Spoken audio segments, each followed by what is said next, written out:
everybody to this week's episode of 20-somethings TV. We're glad to have you. And we have some good conversation to talk about with you guys this week, starting with Elon Musk. The billionaire is willing to donate $6 billion to the World Food Program to end world hunger. So what do you guys think about that? I think his conditions are very interesting. He has said that he will donate the $6 billion that are needed, which is only 2% of his net worth, under like certain conditions. Like he wants almost like proof that this will help, and he wants them to post publicly like all of their finance records if he donates, like what exactly his money is going to, which I think is very interesting. I think it's fair though, because last year they raised $8.4 billion and did nothing with it. So if he's going to give away $6 billion, which granted it's a drop in the bucket for him. Yeah. I think asking a little bit of them, a little bit of proof isn't a bad thing.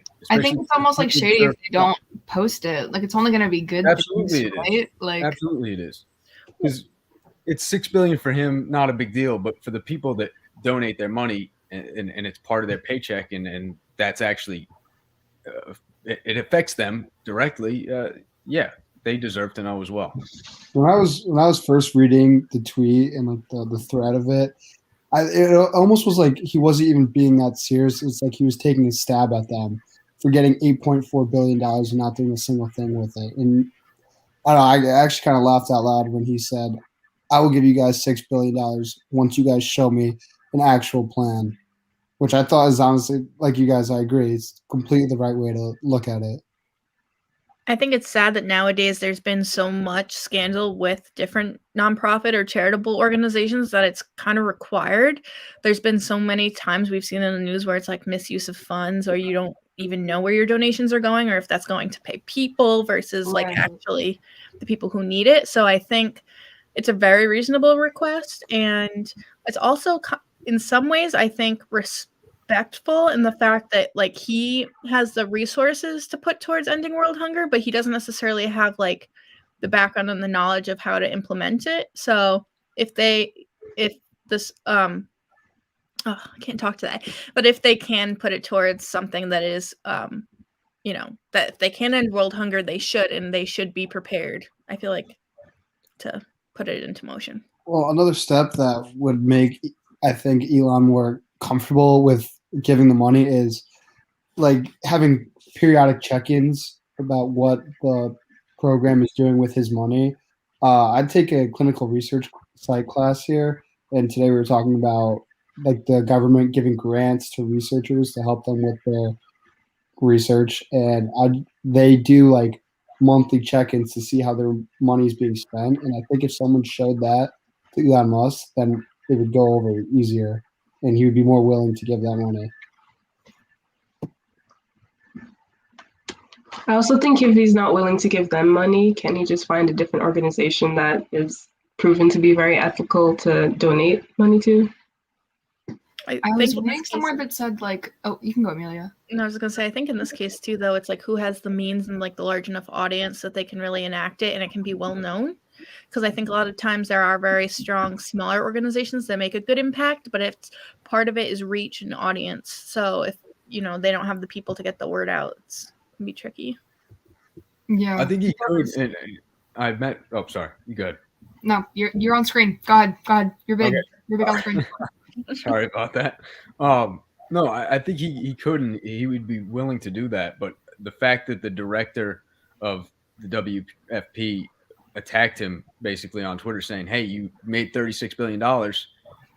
Part of that could solve this problem. Why don't you do it?" And his response to that was, "Yeah, I'd love to. Just prove that you're actually going to do something with money because you didn't last year." I just wish like we could do this without fighting and being just kind of like petty, because this isn't a new problem. We see it all the time, right? Like Jeff Bezos also makes a stupid amount of money, and like he could be using it, or even just going as simple to like make living wages for his workers, and he doesn't. So if this goes through, I hope that it sparks some change in other millionaires and billionaires. But then again, I mean, if they're not going to do it, I just don't get why we don't just tax the rich. I think it's very interesting that like he has said before that he like prefers to do his, I guess, philanthropy in private, like without his name attached to it. But this is like such a big, I guess, public statement, public call out, being like, I will donate $6 billion, but I like want to know exactly where my money is going. I don't know. I found that was like very interesting. Well, it's one of the biggest issues that in the world is global fighting world hunger. So it's not just like, oh, I'll help one small area. It's world hunger. So in some ways I get it. I do hear what you're saying. I think it's just tricky and yeah, I think it's valid that he like wants to like track where his money is going. I just think it's interesting that like a lot of his past philanthropy has been like, he's like, I want to do it in private, like he doesn't attach his name to it. But I feel like with this, like y'all were saying, like his name has like a lot of gravity. He does have a platform, so it's almost like, okay, well now it's out in the open that I'm going to do this, but I need to know exactly what's going to happen once I do. Holds him accountable, like too, so it's not just like saying something and doing something.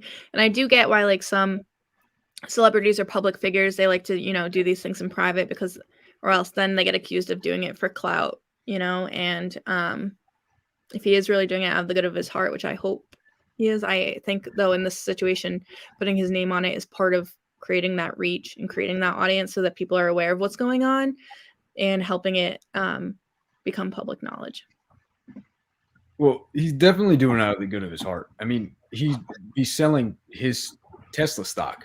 The owner of the business, the creator of that business, the founder, now he's going to be giving that away. So he's definitely sacrificing a little bit of something.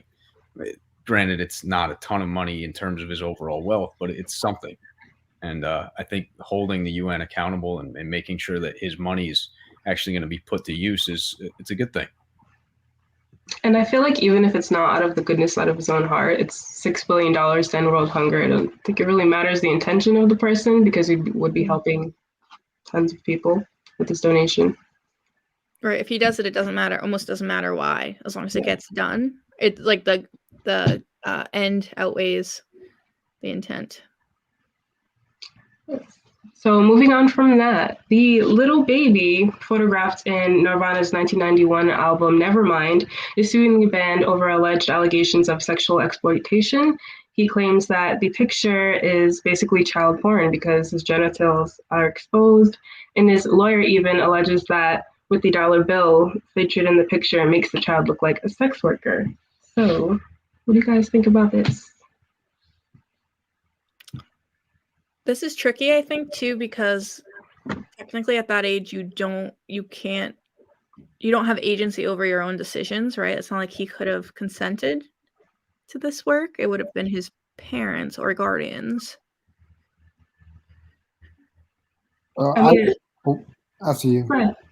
I was gonna say I raised the question when I was doing my research, and this was just a thought. Like, do you guys think it's him that is like feeling this way, or do you think it's like someone like behind the scenes like telling them, oh, like nowadays like you could sue for this and make quite a bit of money, and like it's not just the way he's feeling, just a money grab?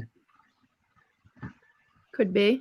I don't want to jump and say that just because then if he really feels that way and he really feels offended by what they did to him, and that's kind of like victim shaming. So I don't want to get into that necessarily, but I do think it's a bit odd that for the 10th, 20th, and 25th anniversary, he recreated the photo.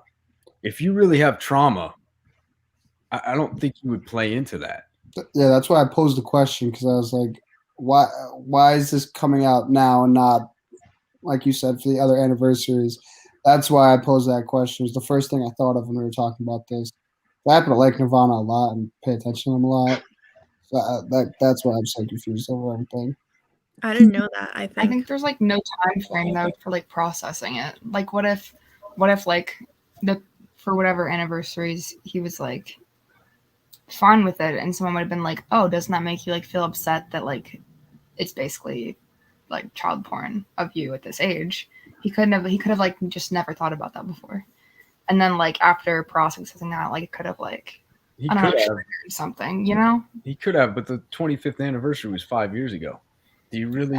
I guess you can go through that big of a change and come to that realization in 5 years, but I don't know. It seems a bit odd. Just to play devil's advocate, you know. Yeah, no, it's definitely a fair point. But I also think it's ridiculous how much he's asking. He's asking $150,000 from everybody involved. I mean, even Courtney Love would have to give up $150,000. I don't get why he's asking Kurt Cobain's wife for $150,000. Me neither. It seems a bit selfish. Extremely selfish. It kind of made me mad when I was reading the article, and I was like, "What?" I don't know. It just bothered me. And also going back to like somebody telling him that it's basically child pornography. I mean, he's 35. He was 30 years old, something like that. When he was 25, 20, he didn't know what child pornography was. I mean, I'm sure he knew what it was. I'm sure, obviously, he thought about the picture because he was naked as a child. I just don't think 2 years ago somebody said that to him, and then he just realized it. A lawyer. Sorry. Some people are even arguing that it's not child pornography since the baby's not really in a sexual environment. He's really swimming. That lawyer argues that the dollar bill makes it sexual because most pictures of children, even if they are naked, as long as they're not doing anything sexual or it's intended for sexual reasons, then it's not constituted as child pornography. So. There's another lawyer that wrote an article and saying that he should be suing his parents, if anything, because they made that decision on his behalf. Like they sold that picture for $200, I think it said. Like, and like 30 million copies have been sold of that album with that picture. Like $200. I think Stevie makes a good point, though, and that's kind of what I was getting at, is like at that age, who's really responsible? It's like you don't have agency for your own decisions. It's up to your caregivers and your guardians to make decisions on your behalf. So I think that makes it a little more complicated. I also think I wasn't aware that he had recreated the photo. Somehow I missed that. And I do think that complicates the narrative a little bit because it's not as like clear that like he was like embarrassed his whole life or whatever. And Lee, you were saying, and I think that's valid too, is like if you're a victim of something, you're allowed to change your mind and, you know, maybe you're in denial or you felt differently, or I think, you know, human emotions are more complex than that. I just think this whole thing is actually very tricky. He made a comment to GQ Australia that said, recently I've been thinking, what if I wasn't okay with my freaking penis being shown to everybody? I didn't really have a choice. So again, it kind of like begs that question of like, are his parents responsible? Like who... Because it says recently I've been thinking, like, so it's probably like a process type thing. Something could have happened too that changed his opinion. Like if someone said something to him that, you know, made him uncomfortable. Some of the members of Nirvana are considering like changing the album cover, probably either putting a censor or changing it in a way where it's not as offensive to the individual, the child who was in the picture. So I think that's probably the best thing to do for going forward if you're going to sell the album covers, if it's vinyls or even just digitally, just like blur it out. I wonder if this will cause like obviously this is very specific and more like sexual lawsuit, but I wonder if this will sort of open a conversation about parents who get their children into, you know, show business at that very young age before they have agency. To make their own decisions, because technically, I mean, it's the same thing. They're signing over. And I think that is complicated. I don't know. I'm just wondering if that's going to, but then like, how do you get around that? Because people still want babies and young children. He said our parents post pictures of their kids on social media. It's interesting. That's a big debate too, is like a lot of people say they won't post their kids now on social media at all because they don't want to like, they don't have permission from their children. So. Oh, I don't know what I was going to say. Going off what Lee said like a couple minutes ago about how he did the picture for $200. I don't think they understood. Well, especially obviously not him, who's a baby, but whoever made that deal did not understand how big this album was going to blow up and how much money it was going to make. So I think that's also one of my main points, going back to my original point, saying that he wants more money, is that he feels that he's obligated to more money. Because, I mean, he thinks, well, at least most people, like, some people buy an album based off the album cover because it looks cool. And so I feel like he feels like he's owed more money for that album. And I think that's fair. I just don't think this is the way to go about it. I agree. That should be the lawsuit instead, then, if that's the reason. Absolutely. Especially because Dave Grohl, who's the drummer for Nirvana and now he's the lead singer for Foo Fighters, has agreed that he has no problem changing it.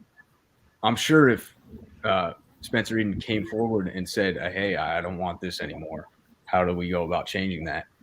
None of the band members would have had a problem. They've made their money off the album. And they're going to continue making money regardless of the album cover. People know the music now, so. But it exists. Like, they can change it now, but it's not like people are just going to be like, oh, I didn't know it existed, or like those copies are not going to exist out in the world. They're still going to. I think that's true, and that's unfortunate. But I think that's more on his parents. Overall, I just think there needs to be like a deeper look into like Spencer and like what his actual problem is. Like, not like what we know what his actual problem is, like what his like actual goals and like what like made him feel like this like recently. I just would wish they kind of like said more, because it's kind of tricky to like choose a side, like I don't know, like keep the album cover or like listen to what he's saying. I don't know. It's tricky to me.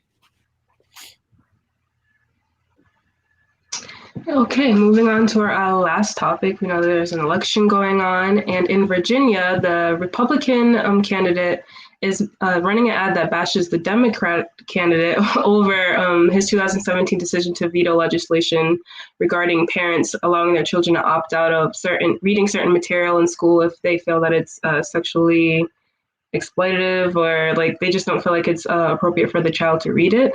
And in this ad, a mother actually says that her child cried after reading Beloved, and this is one of the reasons that Beloved is controversial now, because people wonder if it should be banned in schools for its explicit content.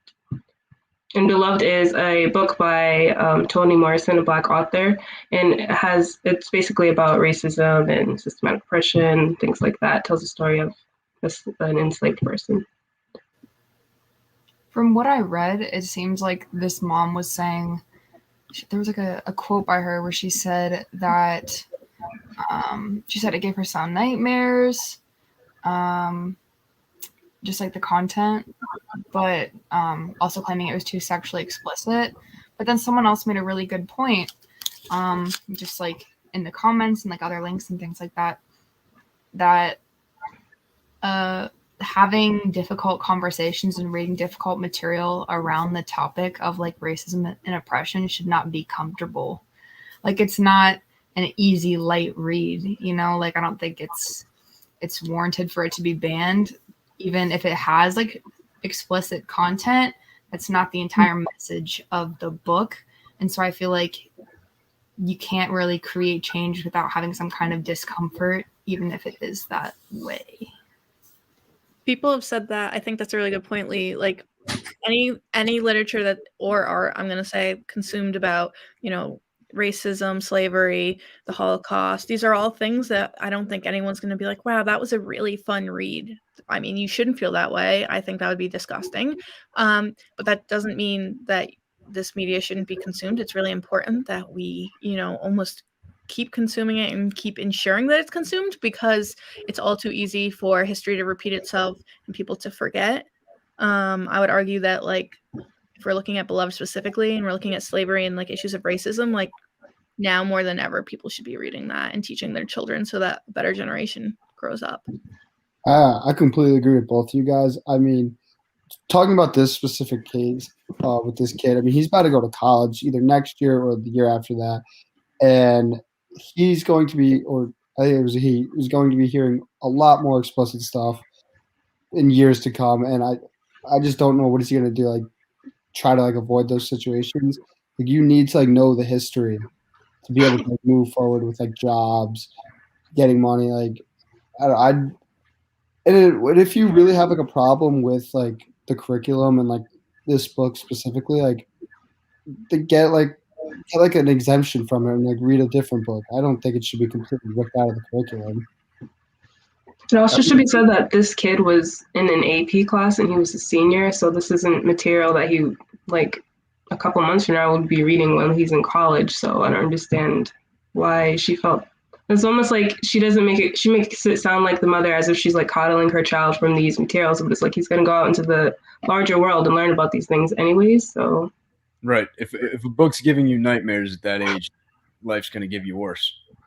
So he's in for a rude awakening. But I don't even like to phrase it like that because I think, I don't want to blame the child for having nightmares. These are terrible topics, but that doesn't mean that they shouldn't be talked about or read about. And I think it's almost more important that in school, they choose literature that addresses this, but in a controlled way so that, no one's trying to traumatize anyone, but it's important that, you get educated and you are exposed to these issues. And, I'm sure that there's worse books out there that would be even more, we'll say, disturbing or traumatizing. I'm putting quotes only because, like, it was traumatizing to people who lived through this. So, secondhand can be really complain. I don't know. I just think it's like, I'm not sure. It also makes me wonder if like the child was even affected by the book, or if it's more so the parents trying to like censor really like Toni Morrison, her like just the book in general. Was this a white family? Yes. Yeah, in Virginia. So.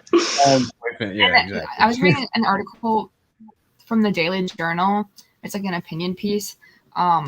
But it says, we are asked to believe her son's night terrors came from sex scenes. To phrase this delicately, dreams inspired by sex scenes are usually rather more pleasant than that.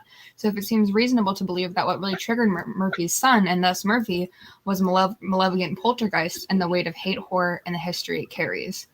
So it's saying, like, when she complained about it, she was complaining about the sex scenes and saying that's what gave her son nightmares.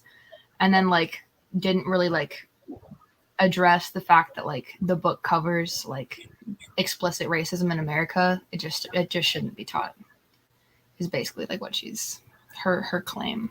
Well, I also, whenever a child expresses any sort of like sensitivity to some type of material, I feel like you need to do a deeper look at why that is, because a lot of times this is like signs of trauma in the home or like past abuse.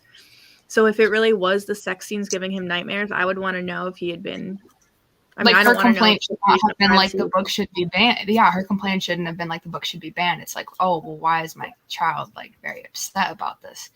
Even though he is like a senior in high school, it doesn't make like his experience any less valid. But I don't think the immediate response of a parent should be like, oh, this book is causing it. It's like this book is a potential trigger of something that's already happened. Right. I've never read the book, so I don't know what happens or whatever, what these sex scenes or explicit scenes are. But as an 18-year-old or 17-year-old kid, I am 100% certain that there's far worse out there on social media, TikTok, the internet, and like it's everywhere. And as a normal 18-year-old nowadays, everyone is on social media. So I just feel like it's just weird that.